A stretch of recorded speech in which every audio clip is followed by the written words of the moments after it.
তো চলুন বন্ধুরা, আবার আজকে কিছু নতুন নিয়ে এসেছি। তো নতুন মানে কি, ডাল বাটা তো নয়, ডালটাকে বেটে যে কি করব, ডালের মধ্যে রসুন লঙ্কা দিয়ে কিন্তু ডালটাকে সুন্দর করে মানে আধ বাটা করে বেটে নেব।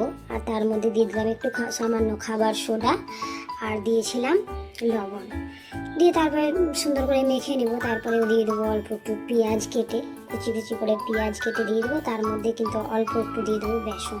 তো বন্ধুরা, আমার ভিডিওগুলো আপনাদেরকে কীরকম লাগে প্লিজ কমেন্টে বলবেন। আর এখানে কিন্তু আমি চাপিয়ে দিয়েছি ফ্রাই প্যান, আর ছোটো ছোটো করে কিন্তু এখানে কিন্তু আমি পকোড়া ভাজা করে নেবো এটা। তা আমরা বাইরে থেকে চপ বেগুনি এনে খাই, কিন্তু আমার মনে হয় সেটা না খাওয়াই ভালো। বাড়িতে যদি এরকম টুকিটাকি করে খাওয়া যায়, তাহলে কিন্তু আমরা আনহেলদির মধ্যে কিছুটাও হেলদি খুঁজে পাবো। তো যাই হোক, আমি কিন্তু বাড়িরই খাবার বেশি পছন্দ করি। তো দেখে নিন আপনি যে আমি কী করে বানাচ্ছি, আপনারা দেখতেই পাচ্ছেন। তো আমার এই ধরনের ছোট্ট ছোট্ট ভিডিও পাওয়ার জন্য প্লিজ আমার চ্যানেলটিকে সাবস্ক্রাইব করে পাশে থাকবেন। তো কীরকম লাগছে আমার ভিডিওগুলো প্লিজ বলবেন।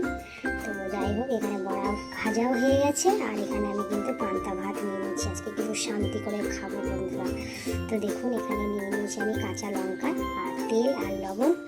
তো এই ধরনের ছোট্ট ছোট্ট ভিডিও পাওয়ার জন্য প্লিজ আমার চ্যানেলটিকে সাবস্ক্রাইব করে পাশে থাকবেন।